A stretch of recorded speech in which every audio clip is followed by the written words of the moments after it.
Assalamualaikum warahmatullahi wabarakatuh.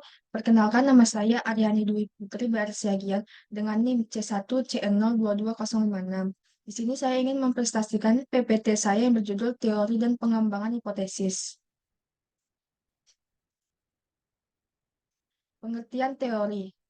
Teori merupakan serangkaian konsep, asumsi, definisi, konstruk, dan juga proposi untuk menjelaskan sebuah fenomena sosial secara sistematis dengan merumuskan hubungan antara variabel.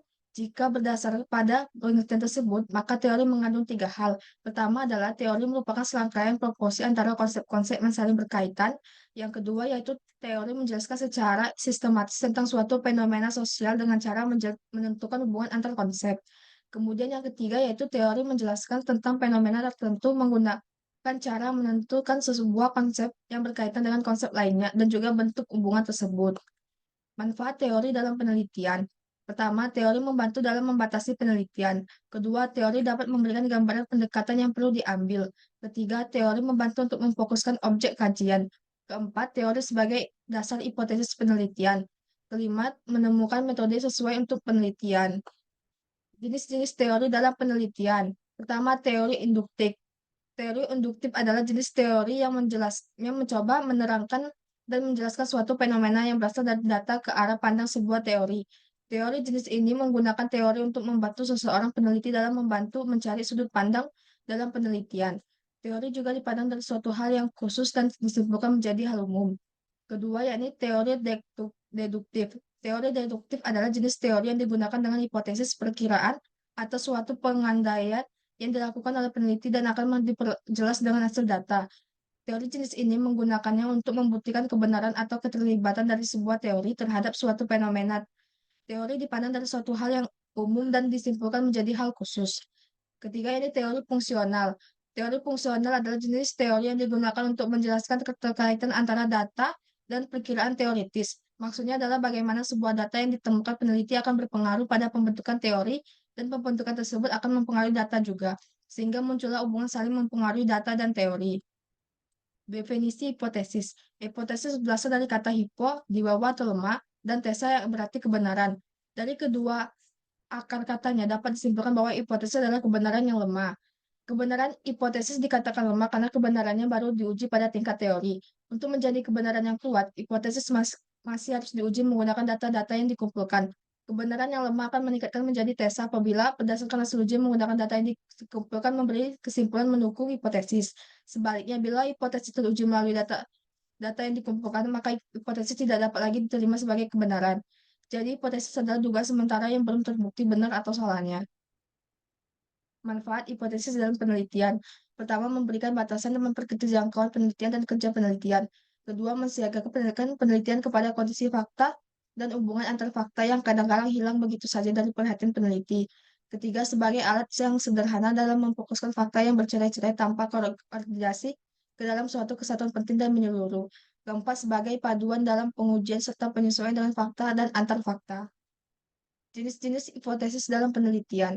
Pertama, ini hipotesis nol atau hipotesis nihil, atau hipotesis nol dalam notasi. Hipotesis ini dituliskan dengan HO, adalah hipotesis yang meniadakan perbedaan antara kelompok atau meniadakan hubungan sebab akibat atau antar variabel, yang artinya selisih variabel pertama dengan variabel kedua adalah nol atau nihil. Hipotesis nihil berisi deklarasi yang meniadakan perbedaan atau hubungan antar variabel, mempunyai ciri pertama menyatakan tidak adanya saling hubungan atau tidak adanya perbedaan antara kelompok yang satu dan yang lainnya. Kedua disebut juga hipotesis statistik. Ketiga, dalam analisis statistik, uji statistik biasanya mempunyai sasaran untuk menolak kebenaran hipotesis nol tersebut dalam simbol A0 banding X sama dengan Y. Kedua, hipotesis alternatif atau hipotesis kerja. Dalam notasi hipotesis ini ditulis dengan H adalah yaitu penerjemahan hipotesis peneliti secara opsional. Statistik sendiri digunakan tidak untuk langsung menguji hipotesis alternatif, akan tetapi digunakan untuk menolak atau menerima hipotesis nol atau nihil. Penerimaan atau penolakan hipotesis alternatif merupakan konsekuensi dari penolakan atau penerimaan hipotesis nihil, yakni hipotesis yang menyatakan adanya hubungan antara variabel dengan ciri-ciri, menyatakan adanya saling hubungan atau adanya perbedaan antara kelompok yang satu dan lainnya, disebut hipotesis penelitian. Ketiga, kesimpulan uji statistik berupa penerimaan hal sebagai hal yang benar dalam simbol A banding A sama dengan lebih dari Y. Hipotesis alternatif ini dibedakan menjadi dua macam, yaitu hipotesis terarah, yaitu peneliti merasakan ada pengaruh dan sudah berani dengan tegas menyatakan bahwa variabel bebas memang berpengaruh terhadap variabel tergantung. Kedua, hipotesis tidak terharap. Penelitian merasakan adanya pengaruh tetapi belum berani secara tegas menyatakan pengaruh tersebut. Ia baru berani menyatakan bahwa ada pengaruh. Bentuk-bentuk hipotesis, yakni hipotesis deskriptif, merupakan dugaan atau jawaban sementara terhadap nilai satu variabel dalam suatu sampel, walaupun di dalamnya bisa terdapat beberapa kategori.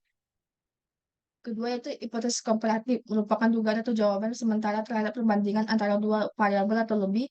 Hipotesis komparatif dapat dikelompokkan menjadi dua macam, yaitu pertama, komparatif berpasangan. Berpasangan yang dimasukkan sini adalah apabila data berasal dari individu atau subjek atau sampel yang sama. Yang kedua, komparatif tidak berpasangan. Tidak berpasangan yang dimaksud adalah apabila data berasal dari individu atau subjek yang berbeda. Ketiga, hipotesis asosiatif merupakan dugaan atau jawaban sementara terhadap hubungan antara dua variabel atau lebih. Terima kasih. Assalamualaikum warahmatullahi wabarakatuh.